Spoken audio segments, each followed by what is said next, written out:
Welcome to the EmpowerHer Entrepreneur Podcast with Janice Boudreau, the ultimate destination for fearless women business owners ready to conquer their next level of success. Get ready to ignite your entrepreneurial spirit as we dive deep into all things related to building your empire, setting ambitious goals, and scaling your business to new heights. This podcast is your go-to resource for empowerment and encouragement. Tune in every week as we inspire, motivate, and empower you to embrace your full potential as a woman entrepreneur. Hi everybody, let's talk. We've got a great topic. Step ahead, pioneering your foot care business's growth. This is a fun topic because it's something we all get nervous about. It's actually one of the most questions that come to me. It's about, do I expand and how do I expand? What it's like to hire other foot care nurses. Just a little bit of my background. Most of you know I was that nurse who started off as a single foot care nurse working for myself, self-employed. I always had a bag in my trunk. I started with mobile. There's lots of expansion topics, whether it be like myself, I was mobile, then I moved to a home office and then to a bigger office. But the expansion I'm going to talk about today is when you're so full and there's only one of you.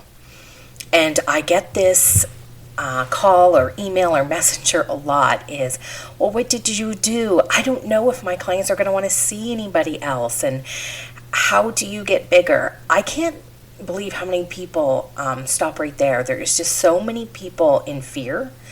And as you know, progression and building yourself, you're going to be afraid. We're always afraid of anything that isn't, in our regular routine, I guess.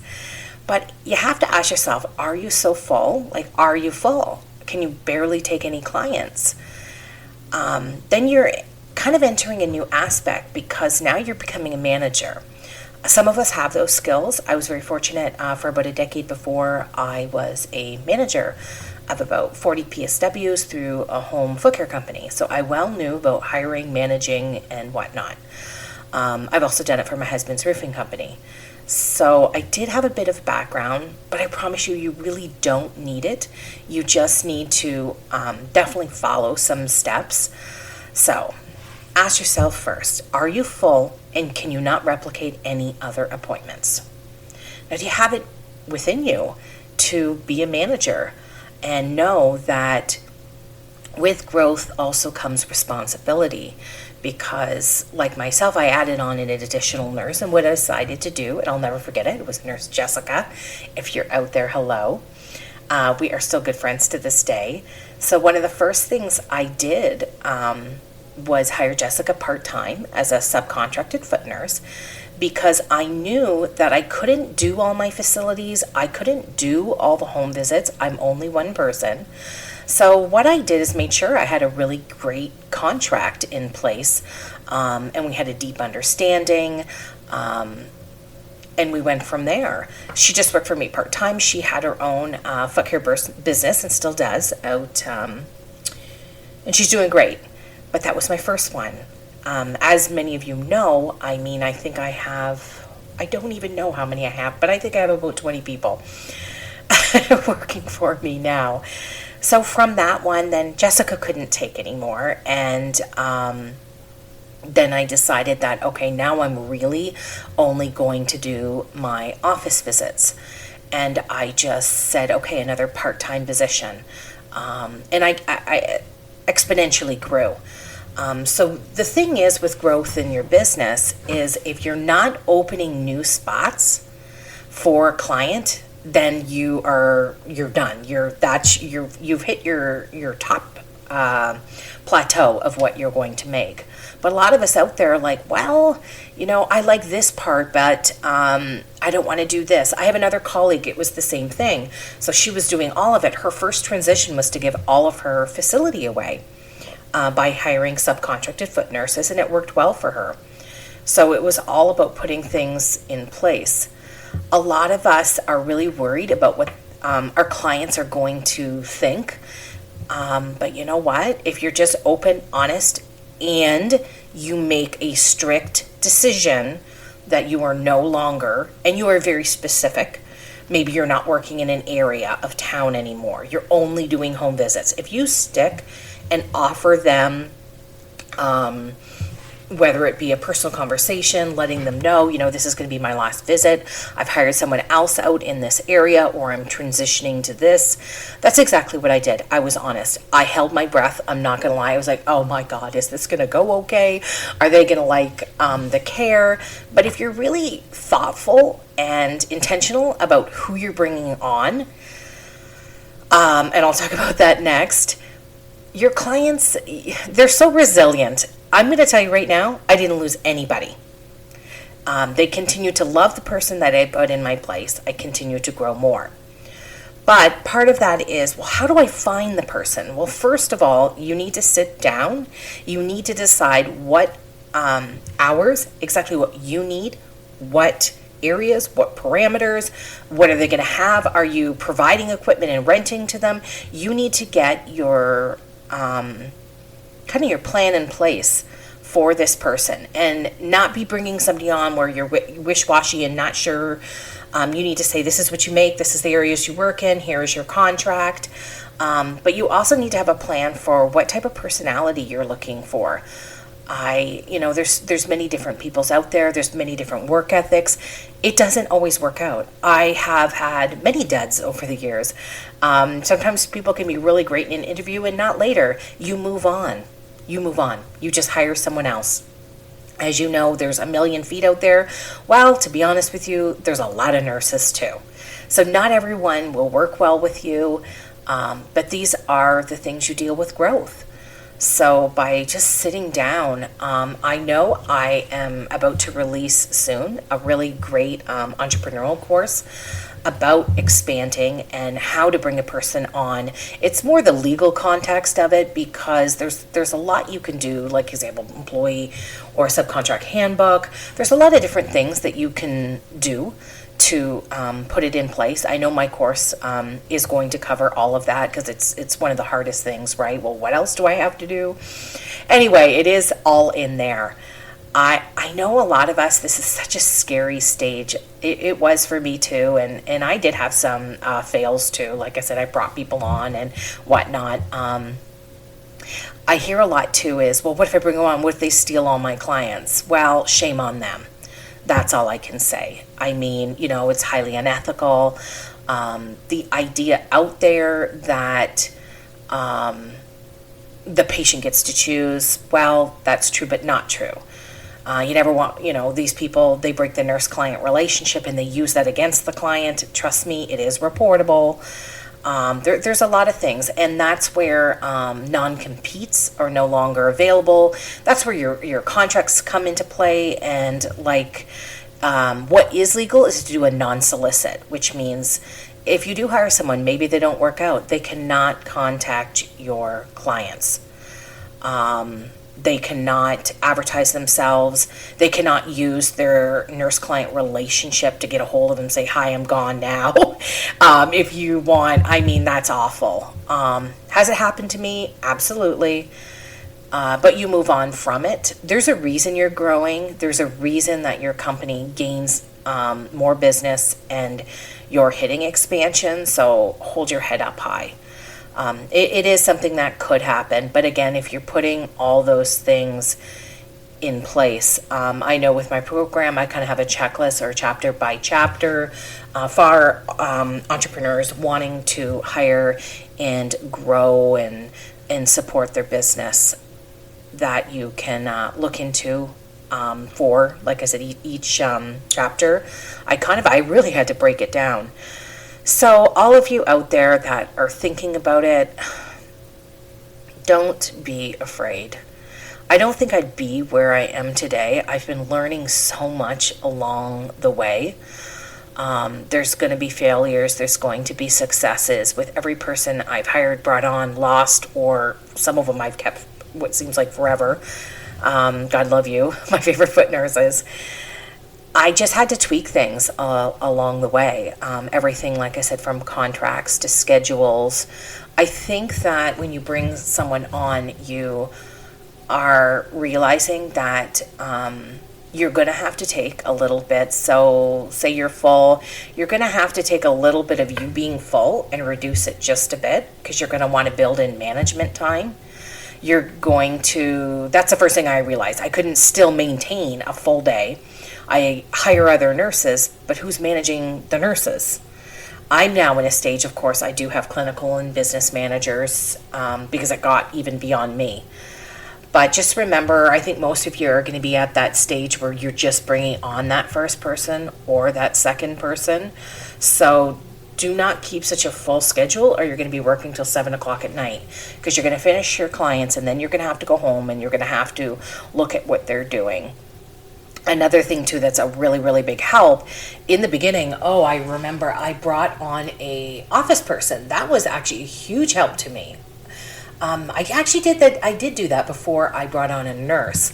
I brought on an office assistant just part-time, because then I could actually save myself. I was just getting so discouraged from I'm like, my heavens, I'm working like 9 to 5, coming home, still having to return the messages, still having to do billing or get my green shield or my insurance out.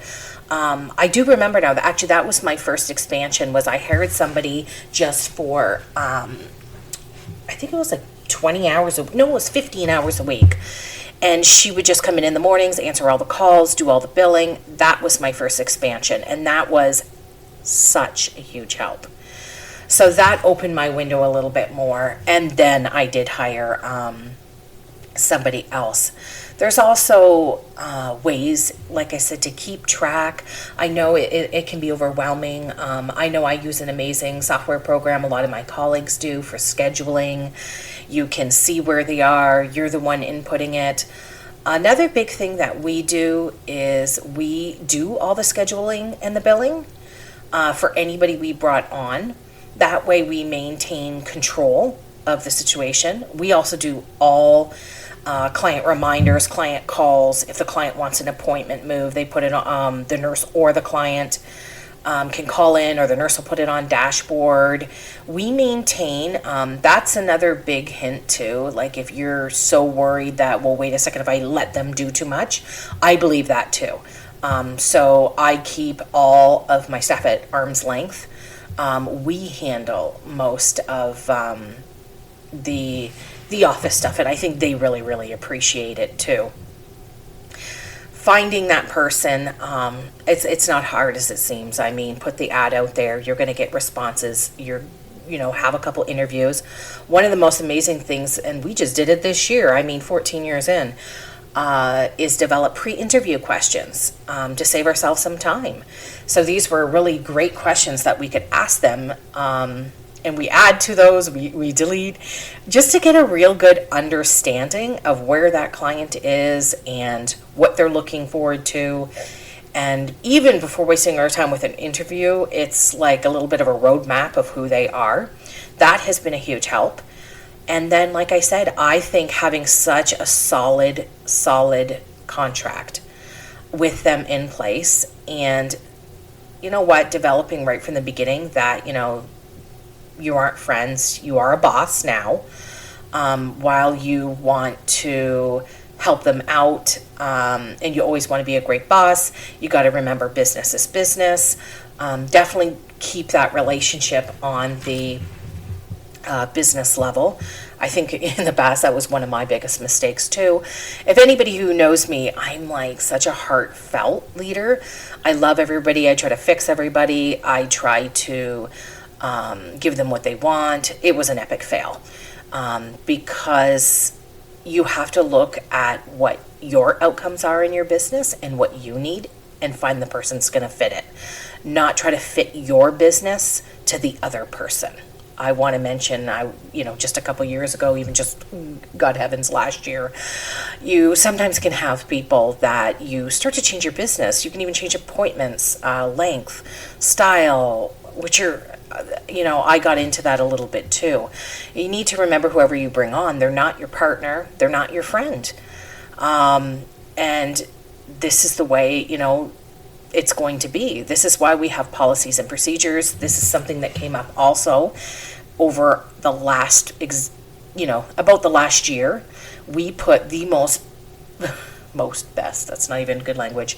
We put forward a really great policy and procedure binder, which really has a lot of expectations in it. These are the appointments. This is what we believe should be structured within that time. That's how long it takes. These are products you use. This is how you reprocess. We have a work-life balance, because I had a couple nurses that were bringing in so much of their home life. I mean, these are things you do have to look at before you definitely expand. I mean, hell, it's fun enough working with a whole group of women. You can imagine some of the things. And don't get me wrong, I run a very family orientated. I love my staff, I really do. But I have learned along the way that the business comes first.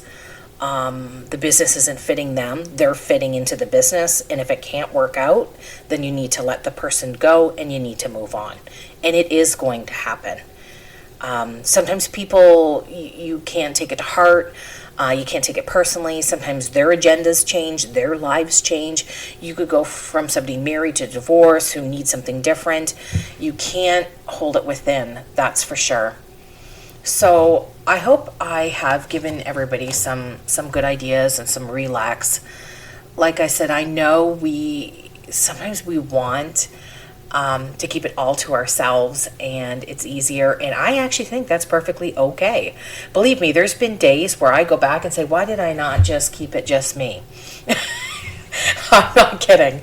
But oh my heavens, I didn't get to experience all the wonderful things I did.